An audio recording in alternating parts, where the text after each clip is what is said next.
Dakuin po natin si Attorney Claire Castro, mga kababayan. O eto, eto muna tayo. Ayan. Ano po? Ayan. Which is, totoo naman ho ito, mga kababayan. No? Palas, no? More clean up of dirty money mess left by Duterte. Umpisahan na natin sa Pogo na lang ho, mga bossing. Ngayon ho, ang posisyon ng ating bansa na wala tayo doon sa listahan ng mga bansa na talagang laganap po yung mararaming pera o illegal na pera. Nawala na po tayo doon. Pagkatapos po nung pag-anunsyo ng ating Pangulong Bongbong Marcos, mga Pogo, ban na. Nakita po nila yung porsige ng ating gobyerno na mabawasan, mawala, maubos. Yung mga pinanggagalingan at pinagmumulan po ng money laundering, mga kababayan. Ano po ang sabi dito? President Ferdinand Marcos Jr.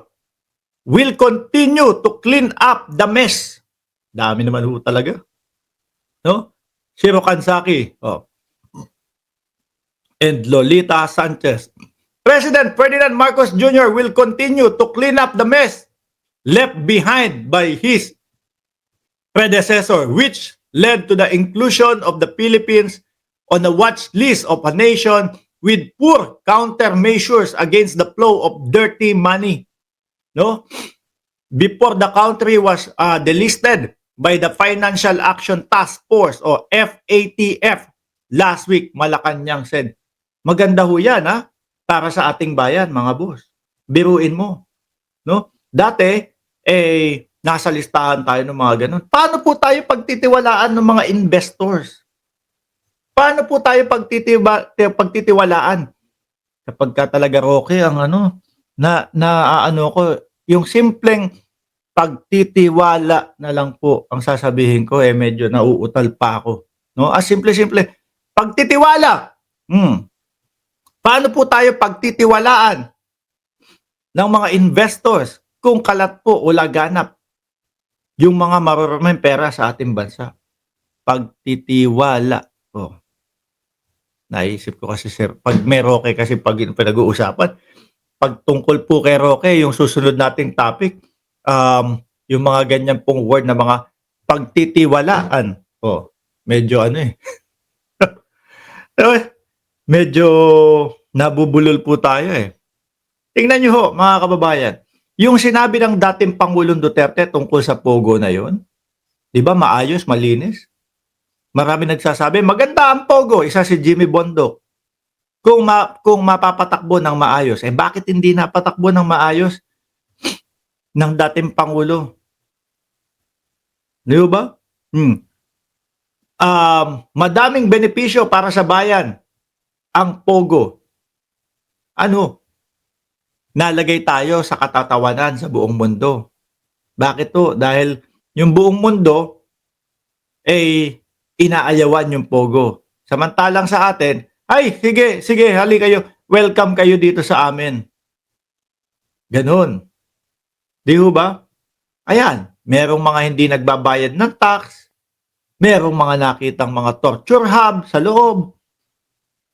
Merong mga ibang lahi na nawawala po. Although hindi nating kalahi, pero masakit po yun. Ayaw pa din nating maranasan ng kahit na sino mang individual, mga bossing. Biruin mo ang nagiging estilo. Mag-overseas ka. Maging overseas worker ka. Pupunta ka ng Pilipinas. Papaalam ka. Kunyari, yung mga Malaysian.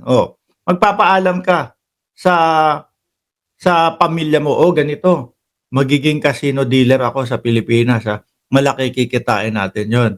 Ganyan. Tatawag ako para pagka mga ilang mga ilang buwan lang o isang taon lang, uwi na ako, nakaipon na tayo. Same lang din ho, mga kababayan. Same lang din po nating mga Pilipino, mga bossing. Iiwan yung kanilang pamilya, magtatrabaho sa ibang lugar, kaso pagkapasok na ng Pogo, tinotorture na sila. Bakit to? Yung mga ayaw nilang gawin na mga pangi-scam doon sa loob ng Pogo, eh napipilitan sila o pipilitin silang gawin yung mga bagay na yun. Biruin nyo ho yun? Di ba? Marami hong kawawa doon. At bakit naman nauugnay? At bakit naman nasasabit yung pangalan ni Roque diyan sa Pogo na yan, mga bossing? Eh paano?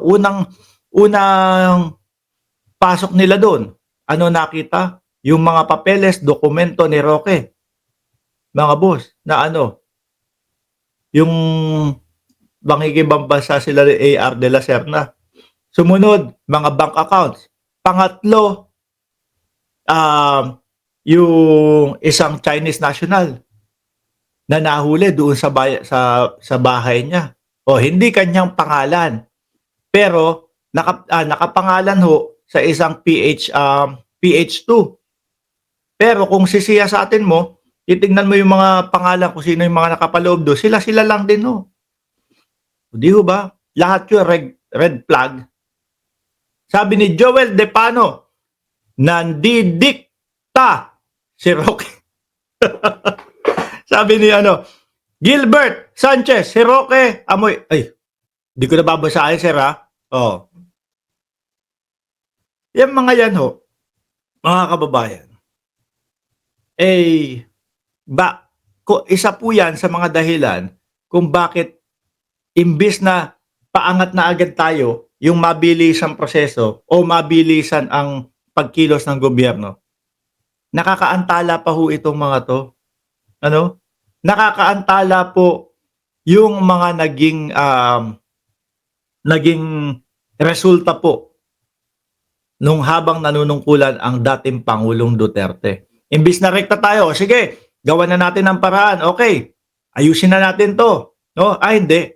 Kailangan muna tayo maglinis ng mga pinagagawa nung dating administrasyon. Nakakabagal po. No? Pero, nakikita nyo naman po ang nagiging resulta ng nakaupong administrasyon, mga kababayan, from doon sa isa tayo, doon sa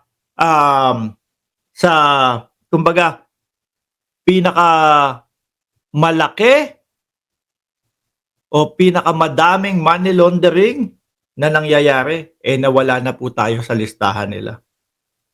Which is good job po para sa gobyernong Pilipinas. Di ba? Pogo-pogo na yan. Diyan po tumambak ang Chinese nung mga panahon po na yan diyan sa ating bayan No, di ba? Yung pastillas na lang, ay tiyang. Tama, di ba? Oh. Yung mga pastillas na lang. O diyan, ang daming Chinese na nakapila ho doon sa airport. Hawak yung kanilang pasaporte at may nakaipit sa kanilang pasaporte.